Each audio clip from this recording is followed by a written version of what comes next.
नमस्कार सभी को।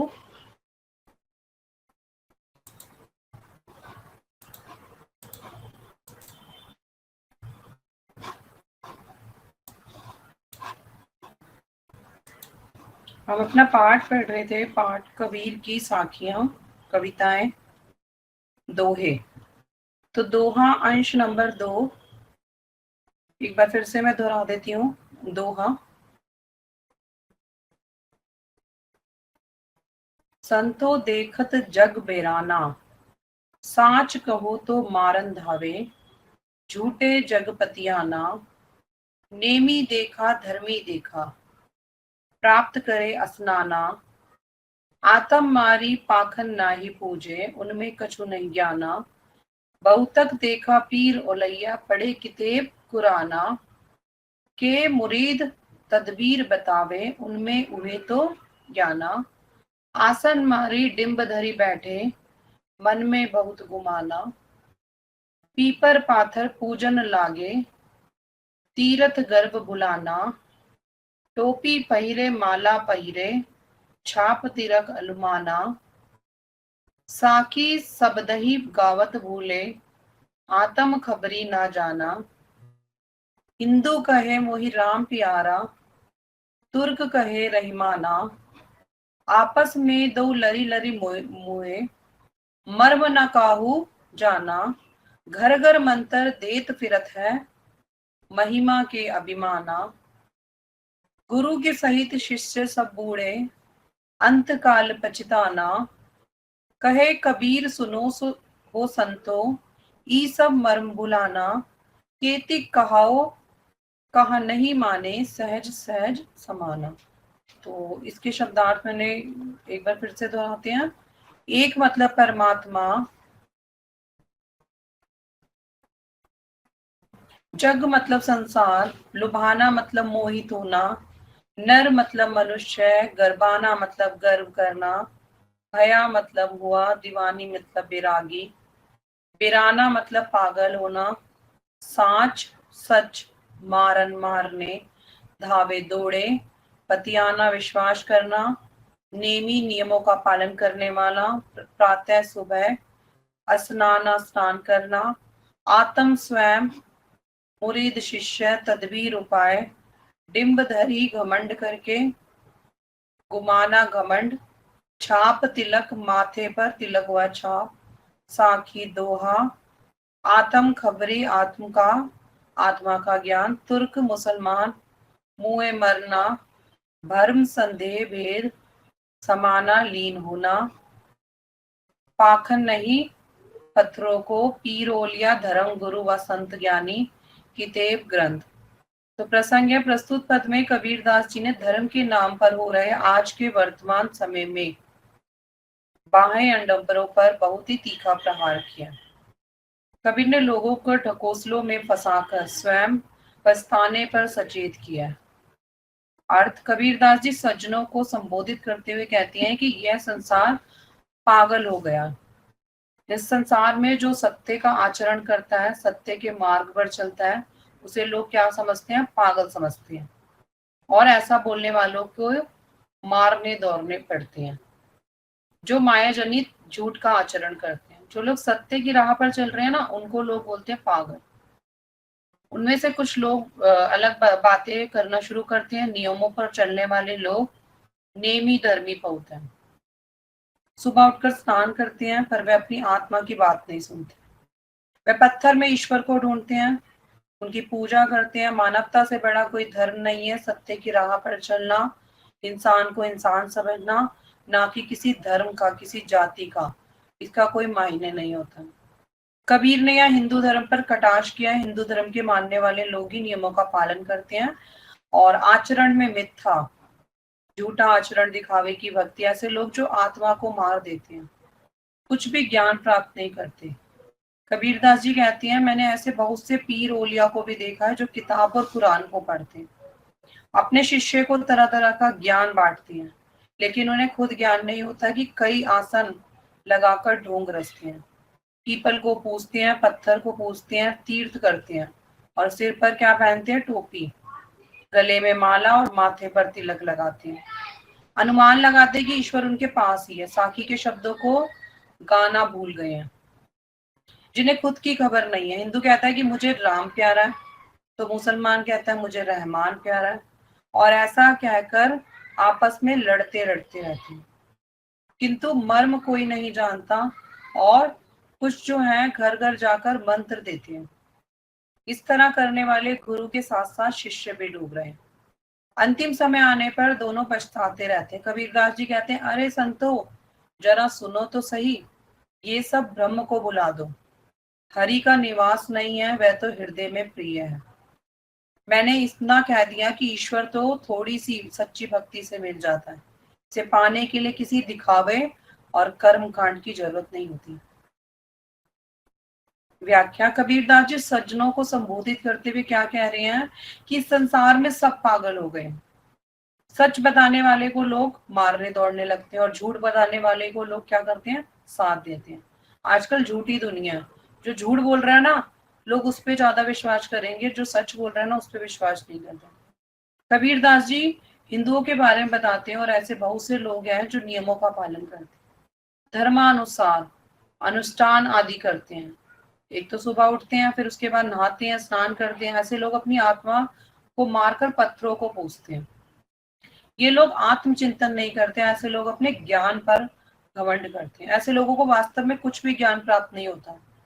मुसलमानों के विषय में कबीर बताते हैं कि उन्होंने ऐसे पीर धर्म गुरु ओलिया संत ज्ञानी देखे हैं जो कुरान नामक पुस्तक का नियमित पाठ करते हैं, डेली पाठ करते हैं।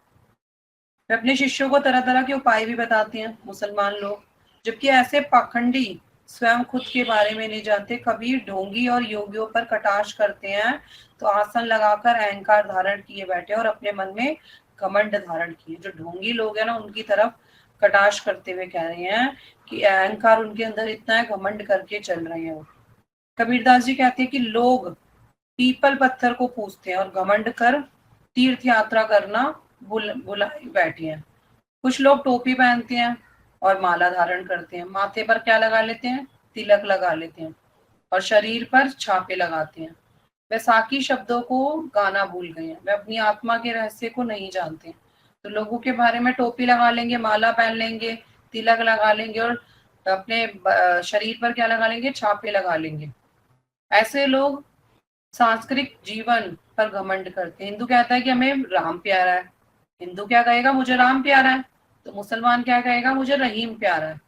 दोनों अपने अपने ईश्वर को श्रेष्ठता में आपस में लड़ते रहते हैं, परंतु किसी को भी ईश्वर की सत्ता के रहस्य का पता ही नहीं है। समाज में पाखंडी लोग हैं, वो गुरु जो है घर घर जाकर लोगों को क्या देते हैं, मंत्र देते हैं, माया का अभिमान करते हैं। ऐसे गुरुओं के साथ शिष्य भी क्या करते हैं, अज्ञानता में डूब जाते हैं, अंतकाल में उन्हें पछताना पड़ता है। कबीरदास जी कहते हैं कि हे संतो, वह सब कुछ माया को जानते हैं। ऐसा इसलिए समझाया गया है कि सच जो है वो ईश्वर थोड़े से भक्ति भाव से मिल जाता है। अगर आप सच्ची भक्ति से भगवान की भक्ति करोगे ना, तो भगवान आपको स्वयं मिलेंगे। और अगर सच्ची भक्ति नहीं है, वो क्या, गंगा का स्नान कर लो, ठीक है, गंगा में चले जाओ, मन की मैल तो मिटती नहीं है, शरीर की मैल तो मिट रही है वहां। तो मन की मैल को पहले हमें साफ करना पड़ेगा, तभी शरीर की मैल हमारी खत्म होगी। तो आइए कबीरदास जी की काव्य कला की सुंदरता देखते हैं। कबीरदास जी जब संसार के विवेकी व सज्जन लोगों को संबोधित करते हैं, तो उनकी शैली में कटाक्षता के साथ साथ शिष्टता भी आती है। नेमी देखा धर्मी देखा, प्रात करे स्नाना, आत्म मारी पाखनी, पुणे उनमें कछु नहीं जाना। कर देते हैं साथ ही कहते हुए आत्मचिंतन नहीं करते। दूसरा, हम तो एक एक करी जाना में कवि ने ईश्वर की सत्ता को माना है। ईश्वर हर प्राणी के दिल में है, उसका रूप चाहने लगा है, और उसकी मोह माया को क्या कर रहा है, निरर्थक बता रहा है। तीसरा, गुरु के सही शिष्य सब बूढ़े अंतकाल पछताते हैं। कवि ने अत्यंत सीधी व सरल भाषा में अज्ञान गुरुओं व शिष्यों की गति बता रहे हैं। भाषा कौन सी है, ये कौन सी प्रयोग की गई है, सदुकड़ी भाषा, जो आम बोलचाल की भाषा है। चौथा, 4 नंबर पे कवि ने संसार की गलत प्रवृत्तियों पर करारा व्यंग्य किया। जीवन को सच मानते हैं। समाज हिंदू मुसलमान के धर्म का क्या कर रहे हैं, अखाड़ा बन गए हैं, अपने को श्रेष्ठ बता रहे हैं। वह बुनियादी होते हुए इन आडंबरों की निरर्थकता के बारे में बार बार कहता है, परंतु उसे कोई असर नहीं पड़ता। कबीरदास जी जो सहज भक्ति मार्ग को नहीं मानता, हिंदू कहे मोही राम प्यारा, तुर्क कहे रहीमाना, आपस में दऊ लरी लरी मुए, मर्म न काहो जाना। 5 नंबर पे अलंकारों व रस का गुण भाषा में प्रयोग करने में कबीरदास जी सिद्धांत हस्त है। पीपर पाथर पूजन, कितेब कराना, साखी शब्दी आदि अनुप्रास अलंकार भी षटगुण दर्शाते हैं।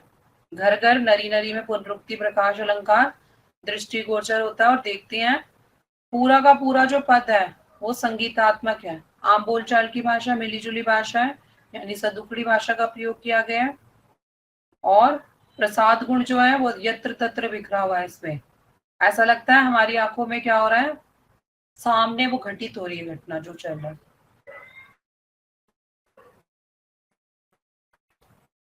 शिल्प सौंदर्य, कबीरदास जी काव्य कला की सुंदरता पर आप देख चुके हैं कि भाव व शिल्प सौंदर्य के क्षेत्रों में उनकी काबिलियत देखी गई है। आइए उनका अवलोकन कर सकते हैं। अलंकारों का प्रयोग, कवि अलंकार प्रयोग में किसी कवि से पीछे नहीं रहे। इनके पदों में मान वर्णन के साथ भाव वर्णन के साथ साथ अलंकार अपने आप भाषाई आधार पर आ गए, जो अत्यंत सुंदरता बिखरे हैं। यहाँ मर्म बुलाना, केतकी कहो कहा में आदि में अनुप्रास की छटा दृष्टि है। अपने पदों में कवि ने चित्रात्मक कूट कूट कर भर दी है और अपने पदों की पंक्तियों में ऐसी लगती है जैसे आंखों के सामने घटना घट रही है। बहुत तक देखा पीर पिरैया, पढ़े किताब कुरान, और शांत रस और माधुर्य गुण विद्यमान है इसमें। कवि ने ईश्वर की सत्ता को एक माना है। संसार क्या है, वो एक प्राणी और ईश्वर में। प्राणी की जो शक्ल सूरत है चाहे अलग है। मोह माया को कवि ने निरर्थक बताया। मोह माया क्या है, ये अगर हम अपनी मोह माया से काम कर रहे हैं तो वो क्या है, निरर्थक है। दो ही कहे तिन ही कहो, दो जग जिन ना ही पहचाना में उदाहरण अलंकार का प्रयोग सौंदर्य देखने को मिला। जैसे बाणी काष्ठी काटे, अग्नि ना काटे कोई। संगीतात्मक का पूरे पद में अधिकारक प्रभाव है, पूरे पद में संगीतात्मक की कोटि पर खरा उतरा है। संतो देखो देखत जग बेराना, माई माया देखी के जगत लुभाना, काय रे कर गरबाना। तो संतो देखो जगत बेराना, माया देखी के जगत लुभाना, काहे रे नर गरबाना। अभिप्राय जो है इसमें साभिप्राय शब्दों का प्रयोग प्रभाव इसके ऊपर देखा जा रहा है। कवि कबीरदास जी सटीक शब्द प्रयोग में ला रहे हैं। टोपी पहिरे माला पहिरे, छाप तिलक अनुमाना, साकी शब्दी गावत भूले, आत्म खबरी न जाना, पीपर पाथर पूजन लागे, गुरु के सही शिष्य पर बूढ़े आदि। 4 नंबर पे सदुकड़ी भाषा, आम जो बोलचाल की भाषा सदुकड़ी भाषा प्रयोग की गई है। कवि कबीरदास जी उच्च कोटि का स्तर रखते हैं। घर घर मंत्र देत फिरत है, महिमा के अभिमाना, केतिक कहो कहा नहीं, माने सहज सहज समाना। 5 नंबर पे वाणी के डिक्टेटर कबीरदास को किसने कहा व क्यों। श्री हजारी प्रसाद त्रिवेदी जी ने जो वाणी का डिटेक्टर कहा है वो कबीरदास जी को कहा है। क्यों, क्योंकि कबीरदास जी ने उस समय अपने जमाने की आम बोलचाल से व्यक्तियों को वास्तविकता का परिचय करवाया। कबीरदास जी निर्गुण निराकार के उपासक हैं। जो लोग आत्मा और परमात्मा को अलग अलग मानते हैं वे क्या है, वे ईश्वर को पहचानने में असमर्थ है। कहते हैं आत्मा अलग है और परमात्मा अलग है, वो हमेशा ईश्वर को पहचानने में गलती करेंगे। कवि ने उन्हीं की और भाषा में समझाने का प्रयत्न किया है। निर्भय भया कछु नहीं व्यापे, कहे कबीर दीवाना। अभी अभी आपने कबीरदास जी के द्वारा रचित कुछ एक पदों को समझ लिया है। कबीर के समान ही कवि तुलसीदास ने कबीर में काव्य रचना के भगवान के संबंध में रची। उन्होंने दोहा चौपाई छंदों को अपनाया है। आइए तुलसीदास द्वारा रचित इन पंक्तियों का रसावादन करते हैं। भूपति मरण प्रेम पनु राखी, जननी कुमति जगुत सब साकी, देखी ना जाही विकल महतारी, जरही दुसैजरपुर नर नारी, मही सकल अनरथ करमूला, सो सुनि सुमिझे सही सब सूला, सुनी बन गवुन किन्हि रघुनाथा, करि मुनि बेश लखन सिय साथा। विपन पानहि पायो देहि पाए, संकरु साखी रहेहु एहि धाये। बहुरी निहारी निषाद स्नेहु, पुलिस कठिन भर भऊ न भेई। अब राम आकिन देखऊ आई, जियत जीव जड़ सबु सहाई। जिनहि निरखी मग सिपानी पीछी, तजहि विपदा विषु तापस तीछी। तेई रघुनंदन लखनु सिय अनहित लागे जाहि। तासु तने तजी दुसे दुख देऊ, सहावत काई। तो शब्दार्थ है, मुपति, भूपति यानी भूपति महाराजा। पान चिन्ह जो होते हैं वो पद चिन्ह जो होते हैं उसे बोलते हैं पानहीन जूते। कुलिस यानी ब्रज। तनय पुत्र। विकल व्याकुल। प्रेम प्रेम पनु प्राण। मैं तारी माता है दुसे आशा है। जरजाप उर हृदय सापनी साप। मगरास्था बिछी बिच्छू। अनाहित अनहित शत्रु। सहावु सहन करना। अवधि की उपयुक्त पंक्तियां कवि तुलसीदास द्वारा रचित हैं, जिसे आपने पढ़ा है। क्या आप उसका केंद्रीय भाव समझ पाए हैं? इस दुनिया में ये देखा गया है कि किस प्रकार माता की कुबुद्धि के कारण पिता को मृत्यु प्राप्त हो गई। जगत साक्षी है, क्योंकि प्रेम का प्रण जो है निभाकर महाराज की मृत्यु हुई। माताएं क्या है? व्याकुल है। राम लक्ष्मण और सीता जी जो है वो मुनियों का वेश धारण करे बिना जूते पहने पैदल ही वन को चले गए। और भरत कहते हैं कि पीड़ा के बाद भी मैं जीवित हूँ। मेरे प्राण क्यों निकल गए? क्योंकि निषाद राज का प्रेम देखकर भी हृदय में क्या था? छेद नहीं हुआ। अब ये जड़ जो है वो जीव जीता हुआ कुछ सहन करेगा, जिसको देखकर क्या लग रहा है? सांप और बिच्छू भी भयानक विष और तीव्र क्रोध का त्याग कर रहे हैं। अंत में दोहे का एक बार फिर से पढ़ते। तुलसीदास जी का दोहा बहुत प्रसिद्ध है। भरत रघुनंदन लक्ष्मण और सीता, जिसको शत्रु ज्ञान पड़े, उसके कई के पुत्र मोहमाया को छोड़कर देव दुसह दुख और किसे सहन कराएगा? पढ़कर बताइए। भरत क्यों माता केकई पर स्वयं पर कुद्र है? यानी कि जो हम बात कर रहे हैं सीता जी की, मुनियों का जो वेश धारण किया था, उन्होंने जो जूते पहने पैदल ही यात्रा करना शुरू कर दिया था, पीड़ा के बारे में बताया गया, तो ये सारी चीजें इसके अंतर्गत आएंगी। योग्यता विस्तार। तुलसीदास का जन्म बांदा जिले के राजापुर बांदा उत्तर प्रदेश गांव में माना जाता है। इनके पिता श्री आत्मराव दुबे थे। माता श्रीमती तुलसी देवी थी। इनका बचपन का नाम राम बोला था। इनके गुरु श्री नरसिंह दास थे। ये धर्म से गुरु थे। इनका दर्शन वैष्णव था। इनका प्रसिद्ध ग्रंथ सिय राम मय सब जग जानी, करो प्रणाम जोरी जुग पानी। इनकी प्रसिद्ध साहित्यिक रचनाएं रामचरितमानस, विनय पत्रिका, दोहावली, कवितावली, हनुमान चालीसा, जानकी मंगल इत्यादि। इनकी मृत्यु वाराणसी उत्तर प्रदेश में हुई 1589 और 1680। ये मृत्यु के समय 91 वर्ष के थे। इनकी जो पत्नी थी वो बुद्धिमती रत्नावली थे। इनका बेटा तारक था, जिनका शैशव अवस्था में निधन हो गया था। और मुगल शासक अकबर को तुलसीदास जी का समकालीन सम्राट माना जाता है। भावों की विविधता के साथ साथ शैली भी विविधता से युक्त है। सूरदास के पद शैली, कवित, सवियां आदि भक्ति पद्धति का जो प्रयोग है वो तुलसीदास जी ने किया है। रामचरितमानस के अतिरिक्त रचनाएं भी किसमें की गई है? ब्रज भाषा में।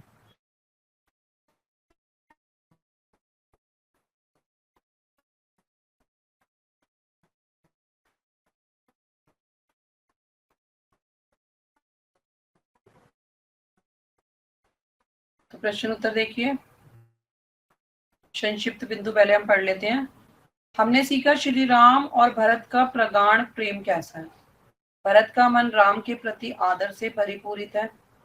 वह चाहते थे कि माता ने जो कुछ भी मांगा उसकी कुबुद्धि का परिणाम है, उसमें मेरी कुछ भी गलती नहीं है। आप घर अयोध्या वापस चलिए। माता चाहे कैसी भी भरत के माता के प्रति ऐसे शब्दों का चलन उचित नहीं लगे।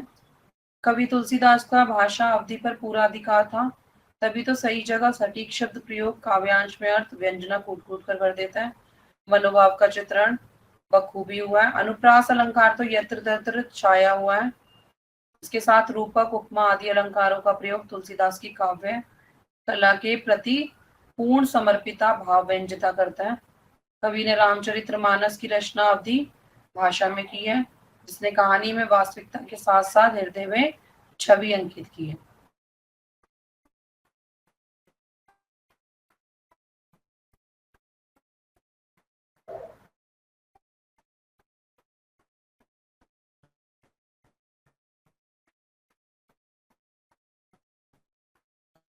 मही सकल अनरथ का मूला पंक्ति द्वारा भरत के विचारों के भावों का स्पष्टीकरण करते हैं।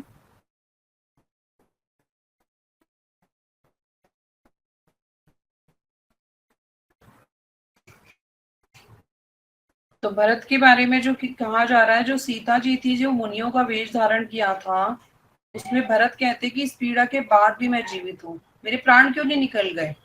निषाद रात का प्रेम देखकर उनके ब्रज हृदय में क्या हुआ, छेद नहीं हुआ। अब एक जड़ जीव जीता रहा और उसको सहन करने के लिए वो क्या कर रहा था, सांप बिच्छू जैसे जो भयानक जीव हैं उनके सामने भी वह विष को, तीव्र क्रोध को त्याग रहा था। अगला प्रश्न है, राम और भरत का प्रेम आदित्य है, तुलसी के इस कथन को समर्पण किए। राम और भरत के प्रेम को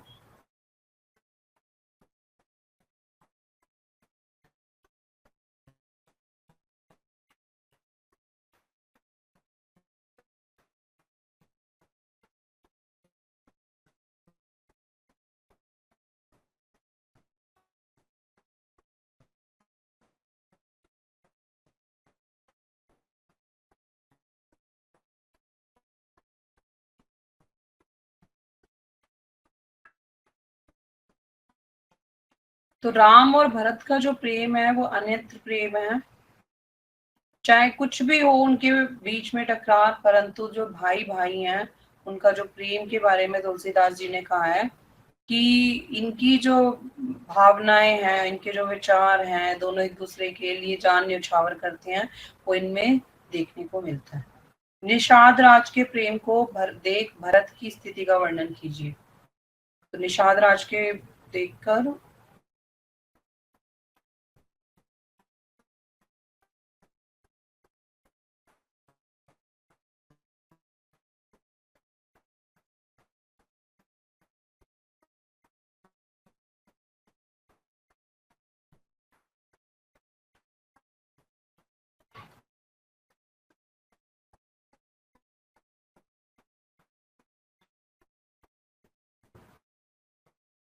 देखिए,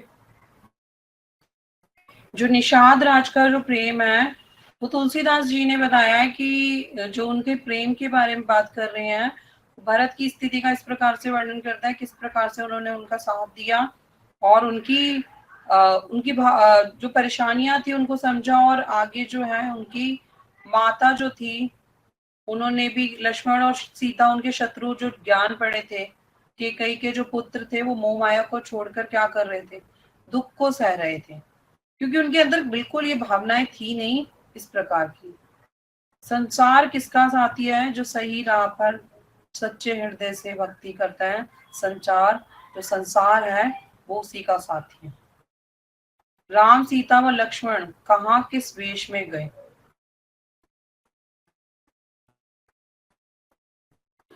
तो राम, लक्ष्मण और सीता मुनियों का वेश धारण किए बिना बिना जूते पहने पैदल ही वन को चले गए थे।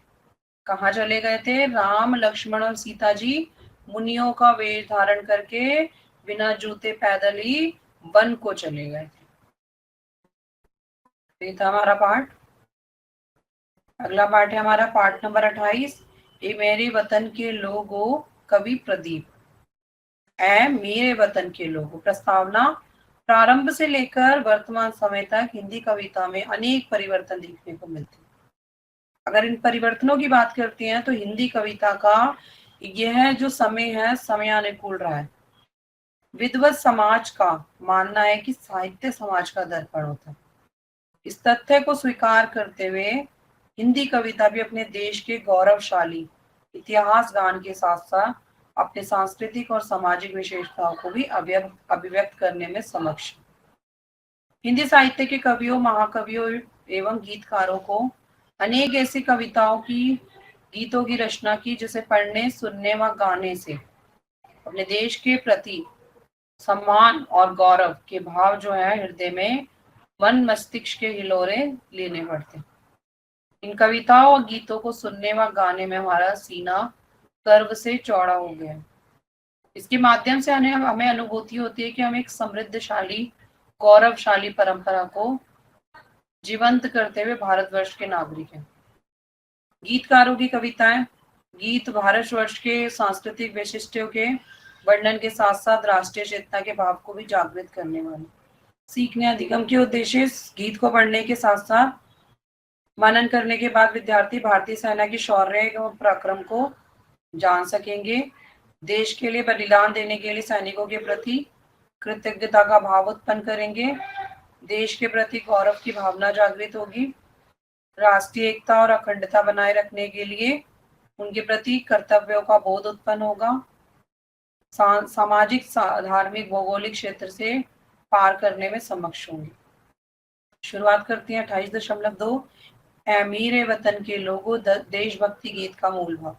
राष्ट्रीय गीतकार एवं कवि स्वर्गीय श्री प्रदीप कुमार जी द्वारा लिखा भारत की स्वर प्रसिद्ध पार्श्व गायिका स्वर्गीय लता मंगेशकर द्वारा लिखा गया। तो लता मंगेशकर जी ने लिखा है, ऐ मेरे वतन के लोगों तुम खूब लगा लो नारा, यह शुभ दिन है सबका, लहरा लो तिरंगा प्यारा, पर मत भूलो सीमा पर वीरों ने प्राण गवाए, कुछ याद करो उन्हें भी कर लो, कुछ याद उन्हें भी कर लो, जो लौट के घर ना आए, जो लौट के घर ना आए, ऐ मेरे वतन के लोगों जरा आंख में भर लो पानी, जो शहीद हुए हैं उनकी जरा याद करो कुर्बानी।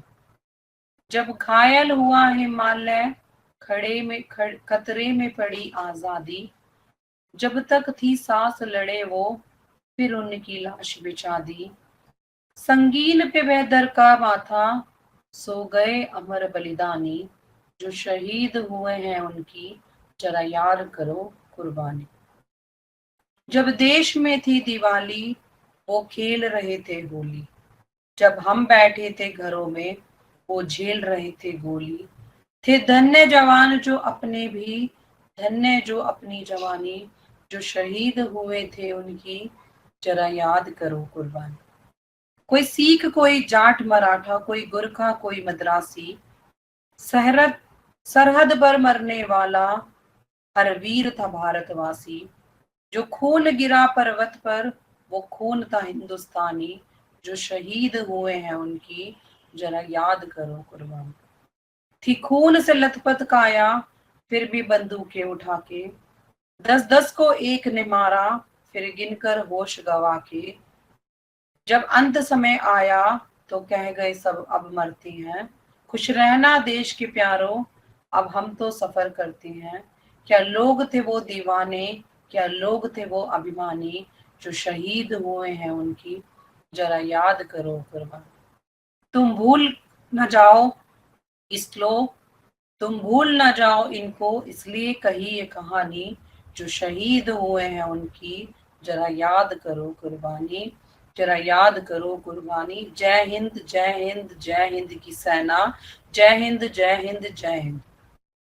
तो 28.2.1 ए मेरे वतन के लोगों गीत जो है संदर्भ प्रसंग। प्रस्तुत गीत भारतीय सिनेमा के सर्वोच्च सम्मान दादा साहेब फाल्के पुरस्कार से सम्मानित मध्य प्रदेश उज्जैन के बड़न नगर के रहने वाले स्वर्गीय श्री प्रदीप के द्वारा लिखा गया। इनका असली नाम रामचंद्र नारायण द्विवेदी था। इनका जन्म 6 फरवरी 1915 को हुआ था। 11 दिसंबर 1998 को 83 वर्ष की आयु में इनकी मृत्यु हो गई।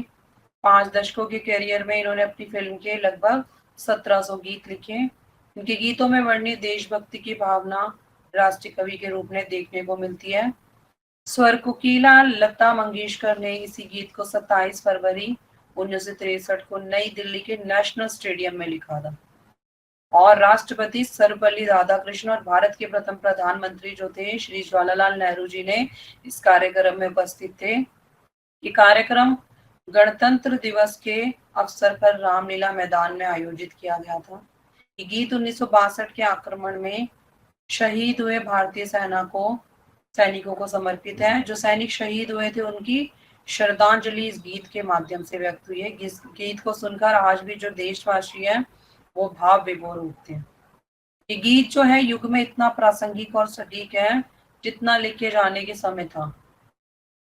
इसके कवि श्री प्रदीप जी हैं और जो चीन युद्ध के बहादुर सैनिक मेजर सिंह भाटी, धन सिंह थापा, सूबेदार जोगिंदर सिंह की वीरता की कहानी सुनाकर इस गीत को लिखने के लिए प्रेरित थे। इसके साथ ही साथ इन्होंने परमवीर चक्र से सम्मानित किया है। इस युद्ध में 120 जवानों ने अकेले ही चीन के 1400 सैनिकों को मौत के घाट उतार दिया। इन 120 में से 114 जवान भारत माता के लिए वीर गति को प्राप्त हुए थे। भारत चीन युद्ध के दौरान अरुणाचल प्रदेश के अधिकाधिक भूभाग पर चीनी पीपल्स लिबरेशन आर्मी ने स्थायी रूप से कब्जा कर लिया था।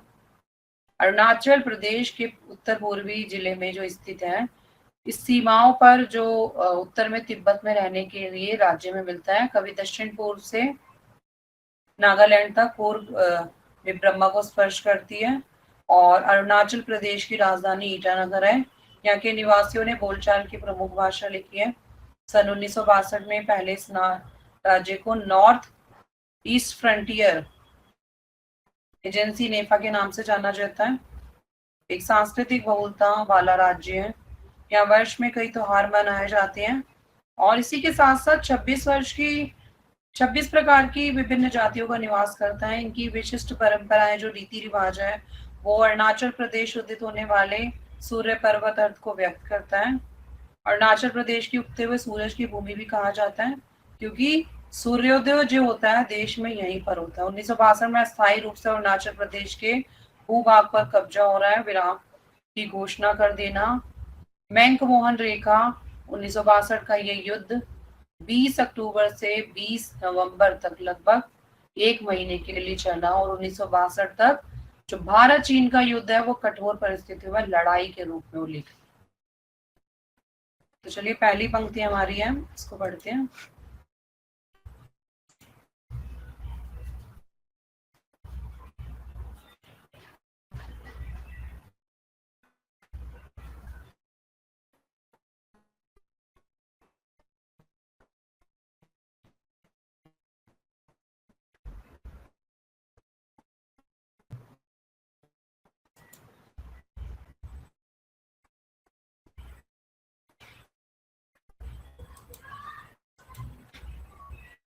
ऐ मेरे वतन के लोगों, गीत मूल पाठ का अंश।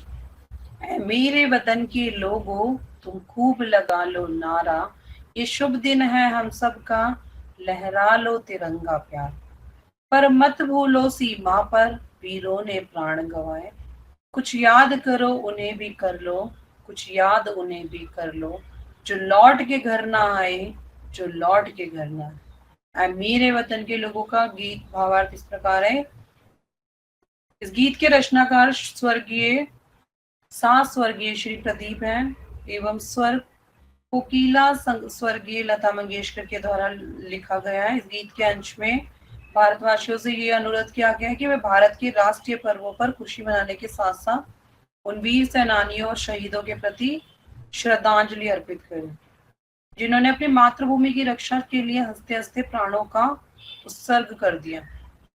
देशवासियों को संबोधित करते हुए मेरे हिंदुस्तानियों के निवासियों, आज का दिन हम सभी देशवासियों के लिए जो एक पवित्र और कल्याणकारी दिन है क्योंकि आज भी हम जो देशवासी हैं वो राष्ट्रीय पर्व मना रहे हैं। इसलिए शुभ अवसर पर हम देश का गुणगान करते हैं। देशवासी जो क्या करते हैं, देश की जय जयकार करते हैं। भारत माता की जय जयकार करके ध्वनि से सारा हिंदुस्तान गूंज जाता है और देश की आन बान शान के प्रतीक विश्व विजयी तिरंगे झंडे को घर घर में फहराया जाता है। प्रत्येक देशवासी गणतंत्र दिवस व स्वतंत्रता दिवस की खुशी मनाते हैं। इस खुशी में हम इस बात को याद करते हैं कि हम मातृभूमि की आजादी और देश की रक्षा के लिए भारत माता के असंख्य सपूत हंसते हंसते अपने प्राणों की आहुति दे रहे हैं। इस आजादी में गणतंत्र दिवस की खुशी में इन अमर सपूतों को याद किया जाता है और इसके साथ ही साथ इसके प्रति श्रद्धांजलि अर्पित करती है। देश की सीमाओं पर शत्रुओं का सम्मान करते हुए शहीद हो रहे इन्होंने अपनी मातृभूमि की रक्षा करते हुए शहादत दी। वे वहां से मुड़कर अपने घर परिवार में ना रह सके। प्रत्येक भारतवासी को हर पल उनकी शहादत व बलिदान अपने मन मस्तिष्क में रखते हुए उनके प्रति श्रद्धा का भाव रखना चाहिए। भारतवर्ष को त्योहार का देश माना जाता है। यहाँ के समाज के लोग मुख्य रूप से दो प्रकार के त्योहार मनाते हैं, एक सामाजिक त्योहार और दूसरा राष्ट्रीय त्योहार। सामाजिक त्योहार के अंतर्गत कौन से आते हैं? होली, दशहरा, दीपावली। और राष्ट्रीय त्योहार के अंतर्गत आएंगे गणतंत्र दिवस, स्वतंत्रता दिवस, 2 अक्टूबर आदि पर्व आते हैं। प्रत्येक उत्सव के आयोजन पर हम प्रसन्न होते हैं, खुश होते हैं। उस उत्सव की खुशी के साथ साथ हम ये भी याद रखना चाहिए कि उस उत्सव को मनाने का मुख्य उद्देश्य क्या है, क्यों मनाया जाता है। वो उद्देश्य, उसका उद्देश्य आपको पता होना चाहिए। उस उत्सव के आयोजन के मन के पीछे अपने देश और समाज की अवधारणा क्या है। उदाहरण के रूप में हम स्वतंत्रता दिवस या स्वतंत्रता दिवस क्यों मनाते हैं, गणतंत्र दिवस या स्वतंत्रता दिवस क्यों मनाते हैं। उस पर खुशी होने के साथ साथ हम अपने उन अमर सपूतों के प्रति श्रद्धा सुमन भी अर्पित करते हैं जिन्होंने अपने मातृभूमि की रक्षा करते हुए हंसते हंसते अपने परिवार का बलिदान कर दिया। उन सैनिकों के भी घर परिवार बाल बच्चे होते हैं, परंतु उन्होंने घर परिवार बाल बच्चों की परवाह न करते हुए अपने मातृभूमि को प्राथमिकता दी और उनकी रक्षा के लिए अपने जीवन का बलिदान कर दिया। दूसरा है हमारा, ऐ मेरे वतन के लोगों जरा आंख में भर लो पानी, जो शहीद हुए हैं उनकी जरा याद करो कुर्बान। जब घायल हुआ हिमालय खतरे में पड़ी आजादी, जब तक थी सांस लड़े वो फिर अपनी लाश बिछा दी। संगीन पे वह धरकर माथा सो गए अमर बलिदानी, जो शहीद हुए थे उनकी जरा याद करो कुर्बान। तो गीत के प्रस्तुत अंश के माध्यम से मातृभूमि की रक्षा के लिए सैनिकों की कुर्बानी और उनके प्रति श्रद्धांजलि अर्पित करने के लिए कहा गया है। इसमें भारत माता की अगर हम अमर सपूतों की बात करते तो उन्होंने क्या किया, हंसते हंसते अपने जीवन को कुर्बान कर दिया। शहादत की याद में दुखी का समय देख रहे हैं। इससे अभिप्राय यह है कि जो शहादत को याद करते हुए श्रद्धांजलि अर्पित करते हैं। 1962 में चीन ने भारत पर आक्रमण किया। उस समय अरुणाचल प्रदेश की सीमा पे सटे हुए थे और हिमालय पर्वत की चोटियां जो थी, उस समय जो सैनिक थे वो क्या हुए थे, लहूलुहान हुए थे खून से। और ऐसा लग रहा था कि हिमालय पर्वत क्या पूरी तरह से घायल होकर शत विशत हो गया। चीन के सैनिकों द्वारा हमलों से ऐसा लगता है कि देश की आजादी पुनः खतरे में पड़ गई और गुलामी की ओर, परंतु जज्बात जाबाज सैनिकों ने हिम्मत नहीं हारी। वे जीवन की परवाह न करते हुए मरते दम तक चीन के सैनिकों के साथ लड़ते, शत्रुओं का मुंह तोड़ जवाब देते हैं। उस लड़ाई में सैनिकों ने अपने प्राणों की आहुति दी। राइफलों और बंदूकों पर, नुकीली शस्त्रों पर अपने सर को रखकर अपने जीवन पर बलिदान किया और सैनिकों की शहादत को याद करते हुए हमें उनके प्रति श्रद्धा सुमन अर्पित करने लगे। भारतीय इतिहास में भारत और चीन का 1962 का युद्ध विशेष परिस्थिति में लड़ा हुआ था। भारत के पास उसी अस्त्र शस्त्रों की कमी थी क्योंकि हम 15 वर्ष पहले ही आजादी में थे। उस समय क्या था, सीमित संसाधन थे और हमारे देश के सैनिकों के लिए चुनौतीपूर्ण युद्ध, अप्रतिम साहस का परिचय दिया। युद्ध के दौरान शत्रु जो थे वो दांत खट्टे कर रहे थे क्योंकि उस समय हम अपने जान की परवाह नहीं कर रहे थे और मातृभूमि के लिए हमने अपने हंसते हंसते जो है जीवन का बलिदान कर दिया। सैनिकों की याद करते हुए आज हम क्या कर रहे हैं, उनके प्रति श्रद्धा सुमन अर्पित कर रहे हैं। प्रत्येक भारतवासी इस सैनिकों की शहादत को करते हुए अपनी प्रति जो श्रद्धांजलि है वो अर्पित कर रहे हैं। अगला है, जब देश में थी दिवाली वो खेल रहे थे होली, जब हम बैठे थे घरों में वो झेल रहे थे गोली। थे धन्य जवान वो अपने ही, धन्य वो अपनी जवानी, जो शहीद हुए थे उनकी जरा याद करो कुर्बान। कोई सिख, कोई जाट मराठा, कोई गुरखा, कोई मद्रासी, सरहद पर मरने वाला हर वीर था भारतवासी, जो खून गिरा पर्वत पर, जो खून था हिंदुस्तानी, जो शहीद हुए हैं उनकी जरा याद करो कुर्बानी। तो प्रस्तुत गीत में देशवासियों की खुशी व हिंदुस्तान की सीमा पर लड़ने वाले वीरों की, सैनिकों की शहादत के विषय में बताया गया है, जिसमें देशवासी अपने अपने घरों में निश्चित होकर क्या कर रहे थे, दिवाली, दशहरा, स्वतंत्रता दिवस, गणतंत्र दिवस पर्वों को हम मना रहे थे। उस समय सीमाओं पर रहने वाले सैनिक क्या कर रहे थे, गोलियों की वर्षा को झेल रहे थे, शत्रुओं का सामना कर रहे थे उस समय जब हम त्योहार मना रहे थे। और भारत माता के अमर बलिदानी ऐसे सपूत धन्य हैं जिन्होंने शरीर व अपने युवा अवस्था की परवाह न करते हुए क्या करा, मातृभूमि की रक्षा के लिए, जीवन की हर खुशी के लिए हर क्षण में तैयार हो गए। भारत सेना में जो सैनिक है वह संपूर्ण भारतवर्ष से आते हैं। क्यों? क्योंकि इस क्षेत्र व जाति के आधार पर सिख, जाट, गोरखा, पूर्वी उत्तर प्रदेश के मद्रास जैसे रेजिमेंट बने हुए हैं। लेकिन एकता की दृष्टि से अगर हम बात करते हैं तो सैनिक सिर्फ भारतीय सैनिक है, वे केवल हिंदुस्तान के सैनिक हैं। इसी एकता के भाव के साथ सीमा पर शत्रु सैनिकों के मुकाबले करते हैं। 1962 के युद्ध पर सैनिकों के जो जातिवाद की संकुचित विचारधारा को त्याग कर पूरी एकता के साथ भारत की सीमा पर लड़ रहे हैं। शत्रु के साथ साथ युद्ध करते हुए सीमा पर चलने वाले सैनिक भारत का निवासी था। हिमालय पर्वत की चोटियों पर किस प्रकार सैनिकों का खून बह रहा है, खून हिंदुस्तान के वीर सपूतों का था।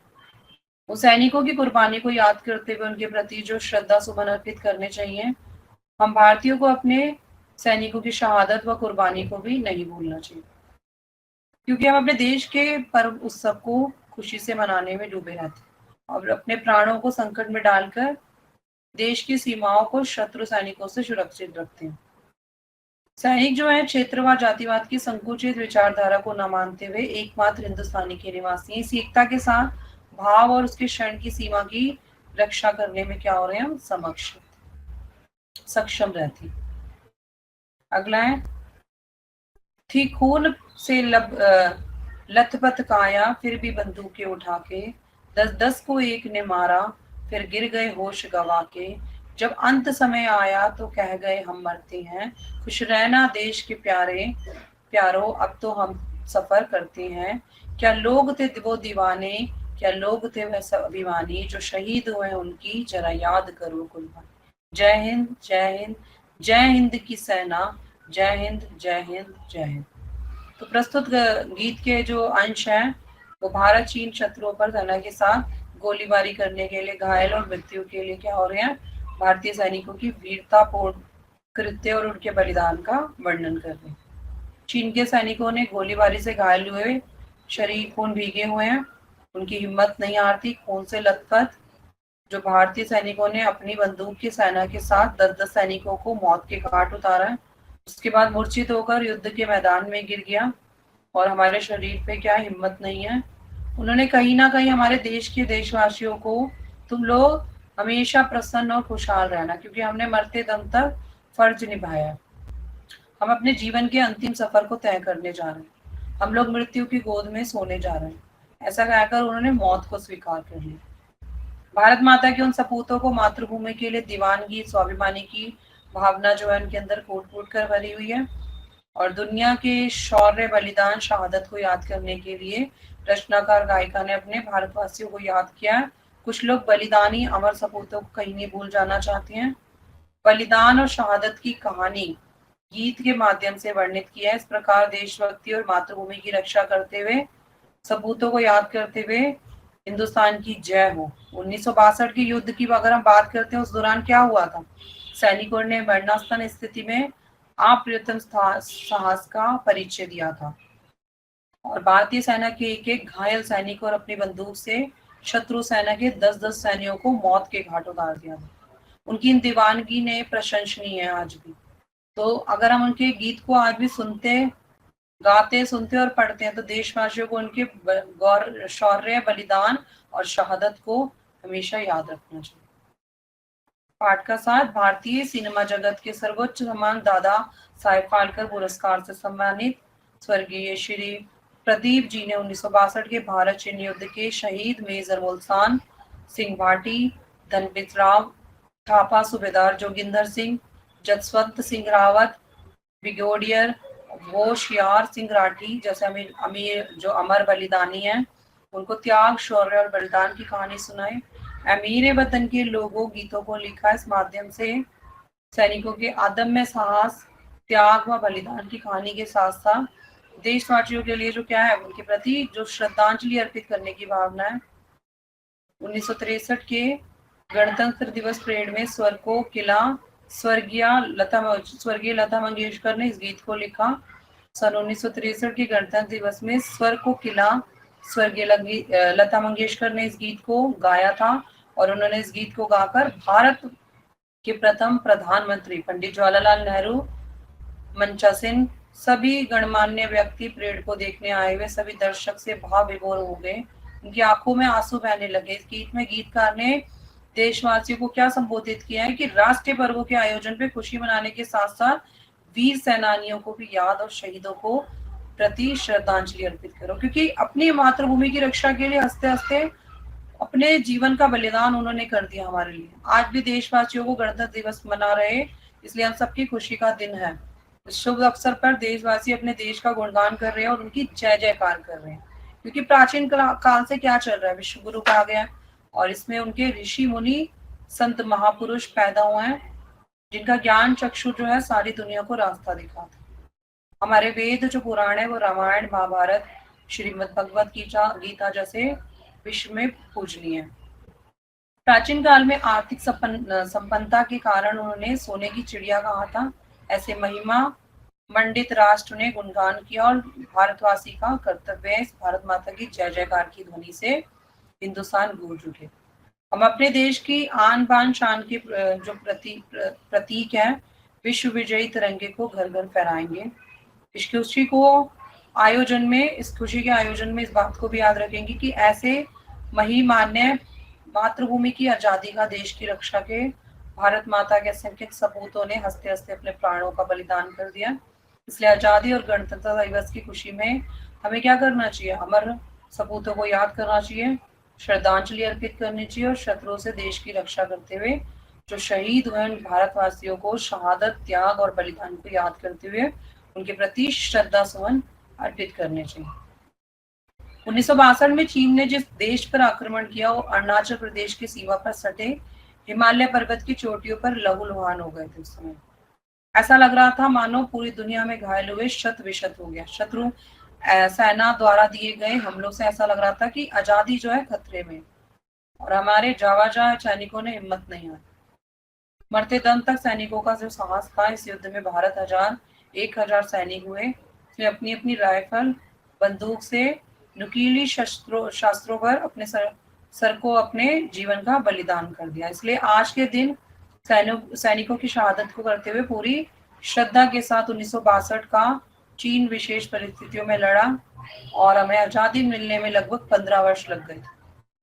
15 वर्ष की हुए थे। इस समय अस्त्र शस्त्र की दृष्टि से ये क्या हो गया था, सुदृढ़ हो गया था। यह आक्रमण करने के लिए सैनिकों ने एक चुनौती का आक्रमण किया और साहस और प्रदर्शन के साथ परवाह न करते हुए मातृभूमि के लिए हंसते हंसते अपने जीवन का बलिदान कर दी। उस समय देशवासी जो थे वो निश्चित होकर अपने देश में क्या मना रहे थे, होली, दिवाली, गणतंत्र दिवस और इसको मना रहे थे। उसी समय हमारे देश के जो सैनिक थे वो गोलियां झेल रहे थे और खून से लथपथ थे। इसलिए भारत माता के ऐसे सपूतों को शरीर व युवा अवस्था की परवाह न करते हुए देश अपने न्यौछावर कर देते हैं और वो हमेशा याद रहते हैं।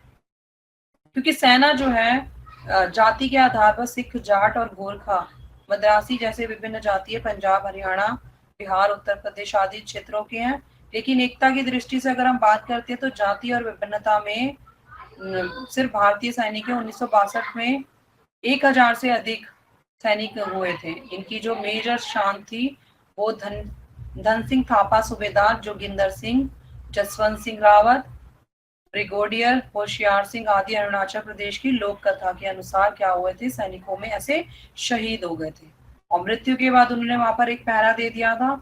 उसमें जो 300 चीनी थे वो सैनिकों को मौत के घाट उतार दिया था। उत्तराखंड के पौड़ी गढ़वाल जिले में 1941 में हुआ था और वहां पर गढ़वाल राइफल की 4th बटालियन में सेवारत थे। 1962 के दौरान नूरांगन की लड़ाई में मुख्य भूमिका निभाई और उसके साथ ही साथ लारंगत नाम भारत की जमीन पर कब्जा करते हुए भारतीय सेना भी डटी हुई थी। इनके संशोधनों पर कमी जो थी वो प्राकृतिक अड़चनों के चलते गढ़वाल बटालियन को बाप सबुलायो गया और जसवंत सिंह जो वहां से हटने के लिए तैयार हो गए। उन्होंने अरुणाचल प्रदेश की किवदंती के अनुसार चापन जाति को दूर कर दिया। इसके साथ ही साथ जो है नूरा व सिला के साथ जसवंत सिंह ने तीनों स्थानों पर जाकर चीनी से नपार हृदय कर लिया और शहीद हुए लोगों को जो है आज भी याद किया जाता है। हरियाणा में रहने वाले पूर्व जो जिले में पानीपत, कैथल, कुरुक्षेत्र जिले आते हैं उसमें असंधे हल्के खेड़ीसर अलीगांव के 11 जवान युद्ध में 21 नवंबर 1962 को शहीद हुए सैनिकों में ब्रिगेडियर रघुशिमा सिंह, लेफ्टिनेंट विक्रम सिंह, हवलदार मुख्य सिंह, नायक हरबंस सिंह, लास्ट नायक प्रीतम सिंह, सिपाही अजीत सिंह आदि थे। होशियार सिंह ब्रिगेडियर 1962 के युद्ध में चीन के सैनिकों द्वारा गोलाबारी के घायल हुए सैनिकों के लिए शरीर जो था खून से भीगा हुआ था और एक एक करके सैनिकों ने अपनी बंदूक से 10-10 चीन के सैनिकों को मार दिया। जब उन्हें एहसास हुआ तो उन्होंने हिम्मत नहीं हारी और उन्होंने अपने अंतिम सफर तक ही तय कर लिया। ऐसा लग रहा था कि मातृभूमि जो है वो गोदी में थी। इसमें ब्रिगेडियर जो थे वो होशियार राठी 16 दिसंबर 1916 को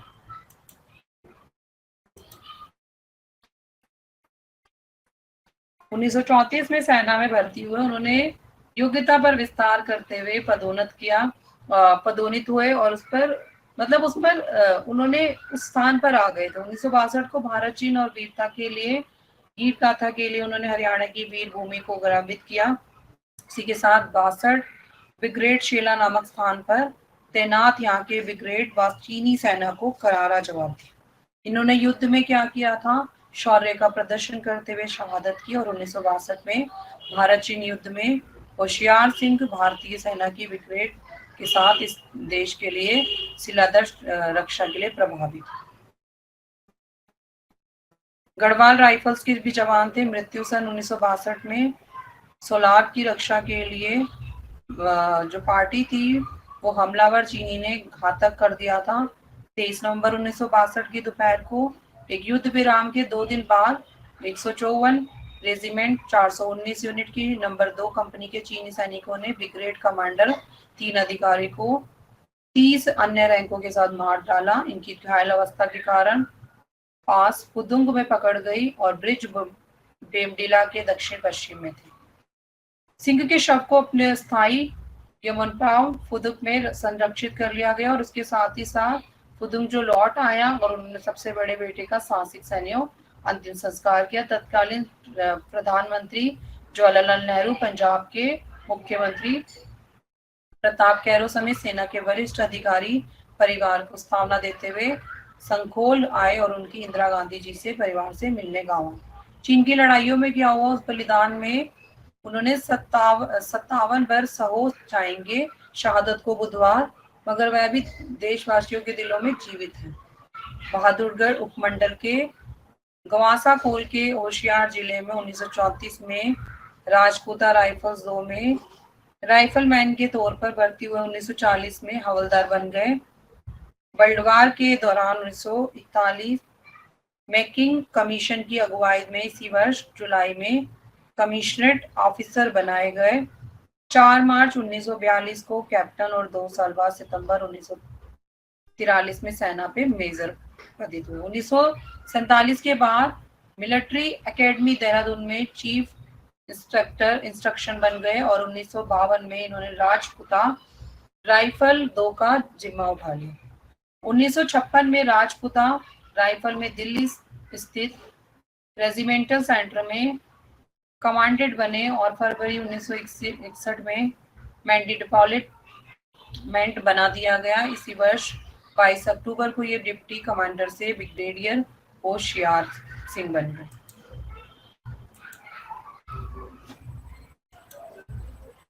मेट्रो स्टेशन व सड़क नाम पर शहीद ब्रिगेडियर होशियार सिंह की याद में बहादुरगढ़ और देहरादून में खेल स्टेडियम है। दिल्ली में सरोजनी नगर के पास एक सड़क भी है इसके नाम से। बहादुरगढ़ में एक मार्ग उनके नाम से है।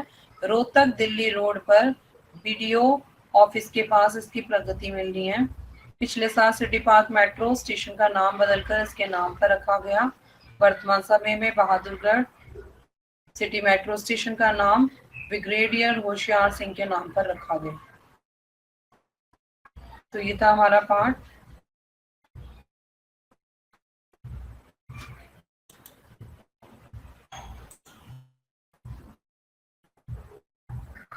मेरे वतन के लोगों, जरा खूब लगा लो नारा, ये शुभ दिन है।